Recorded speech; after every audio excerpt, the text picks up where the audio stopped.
Bom, pessoal, então vamos lá, né? Vamos começar aqui esse negócio.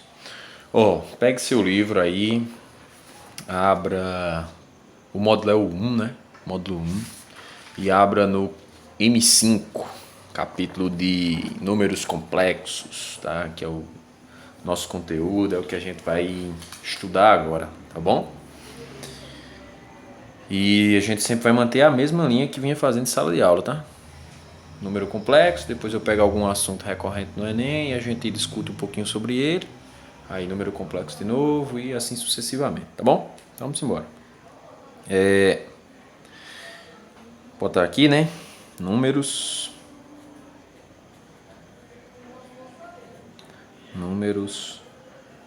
complexos. Números complexos, cara, consiste no fato de você ter um conjunto numérico com algumas características diferentes, tá bom? E essas características vão auxiliar, né, em algumas resoluções. Porque se a gente parar para pensar, o conjunto dos números reais, que foi até o máximo onde a gente viu, até agora, né, ele é limitado. Por que, professor, é limitado? Porque ele não admite raiz de número negativo. E essa concepção dentro dos números complexos vai mudar, tá? Vai mudar. Por exemplo, vamos olhar para esse exemplo aqui como motivador, tá? Só para que a gente tenha uma ideia de como funciona. X ao quadrado mais 4 igual a zero. Beleza?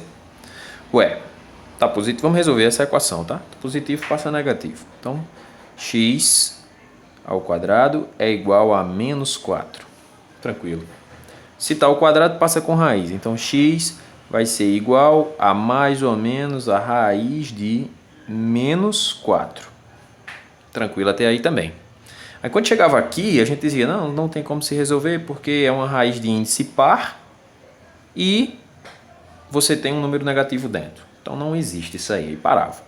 Mas se a gente trabalhar mais um pouquinho aqui, a gente vai ter o quê? A gente pode ter isso aqui, ó. X é igual a mais ou menos.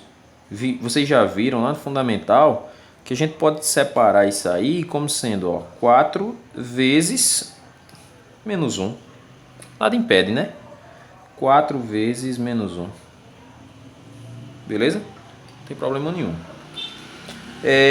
Vimos também que quando tem uma multiplicação dentro da raiz, você pode separar essa raiz em duas, colocando a raiz em cada parcela. Ou seja, isso aqui pode ser assim, ó, mais ou menos. Aí eu vou botar um parênteses aqui só para englobar esse mais ou menos. Raiz de 4 vezes raiz de menos 1. Beleza? Raiz de menos 1. E com essa ideia, a gente tem o que? Temos que x é igual a mais ou menos... Quanto é a raiz de 4? 2. Aí chega nessa parte de raiz de menos 1 que complica, né? Por quê? Não tem nenhum número multiplicado por ele mesmo que vai dar menos 1, né? Ou seja, para o conjunto dos números reais, isso aqui não existiria, né? Mas essa raiz de menos 1 é a base para que a gente entenda os números complexos.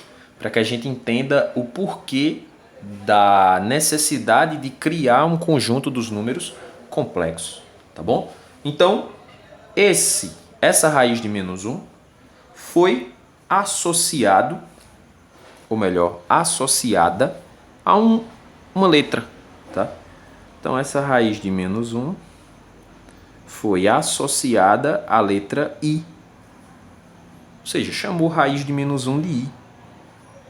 E disse mais, disse que, como ele está fazendo essa classificação, então essa raiz, como está sendo igualada a I, receberá o nome de unidade imaginária. Imaginária. Beleza? Unidade imaginária. O I é a unidade imaginária dos números complexos. Tranquilo? Entendeu essa ideia até aí, né? Então, se você está se dizendo que raiz de menos 1 é I, nada impede que a gente pegue essa raiz aí, ó, jogue lá para o outro lado, né? E fique com isso, ó. I ao quadrado é igual a menos 1. Qual o problema? Nenhum, né? Se está ao quadrado, passa com raiz e volta ao seu de cima. Não tem problema nenhum quanto a isso, tá bom? Vamos supor que você tem i elevado a 3, tá? I elevado a 3. Então isso aí ficaria o quê? Ó, i elevado a 3 concorda comigo que é a mesma coisa de i ao quadrado vezes i? Né? Então, i ao quadrado eu estou vendo que é menos 1. I eu estou vendo que é raiz de menos 1. Então vai ficar aqui, ó. Menos 1 vezes raiz de menos 1 nada mais é do que menos raiz de menos 1. Beleza? Isso aqui seria o nosso i ao cubo, tá? I ao cubo. Agora, se eu tiver i elevado a 4, concorda comigo que i elevado a 4 é a mesma coisa de i ao quadrado vezes i ao quadrado? E i ao quadrado é menos 1. Menos 1 vezes menos 1 vai ser igual a 1. Beleza? Então, i a quarta é exatamente igual a 1.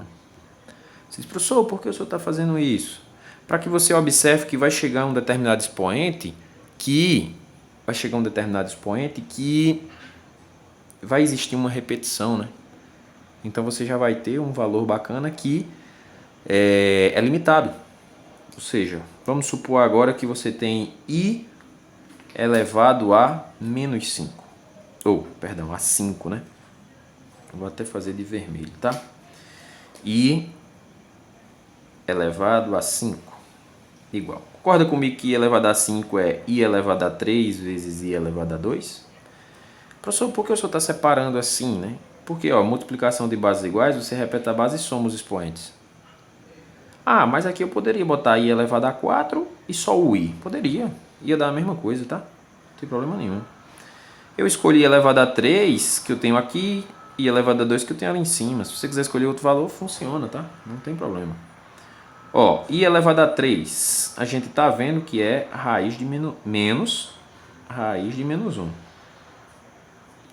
Aí, vezes i ao quadrado. I ao quadrado é menos 1. Tá ali.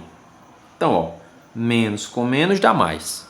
Raiz de menos 1 vezes 1 vai dar raiz de menos 1. Epa, aconteceu um negócio aqui, ó.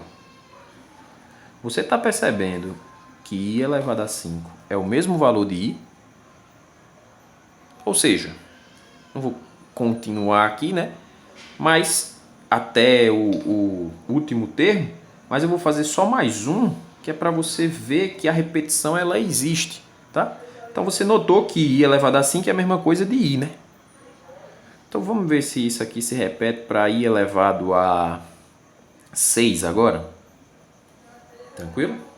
I elevado a 6, eu vou fazer o seguinte. I elevado a 6 eu vou escrever como sendo i ao quadrado vezes i elevado a 4. Professor, eu quero botar 3 mais 3. Pode botar, só que 3 é raiz, né? Se não tem raiz fica mais fácil. Então, i ao quadrado é menos 1, lá em cima. Vou trocar. I elevado a 4 é 1. Vou botar aqui. Multiplica. Menos 1 vezes 1, menos 1. Oxente. I elevado a 6 deu exatamente menos 1. Então, ó, tá se repetindo, né? I elevado a 5, I elevado a 6. Então, se eu botar I elevado a 7, vai dar o mesmo valor de I elevado a 3. Se eu botar I elevado a 8, vai dar o mesmo valor de I elevado a 4. E depois isso se repete. Se repete, se repete, se repete. Então, você pode generalizar e dizer que essa repetição ela é feita de 4 em 4 unidades no expoente. Tá bom? Então, isso aqui você pode generalizar e escrever tudo isso, ó. Vou até botar aqui, porque aí fica bacana para você, né? E o 2 lá. Você pode generalizar e escrever da seguinte forma, ó. Existe existe uma repetição de 4 unidades, de 4 em 4, né? Eu vou até escrever assim. Pã, pã.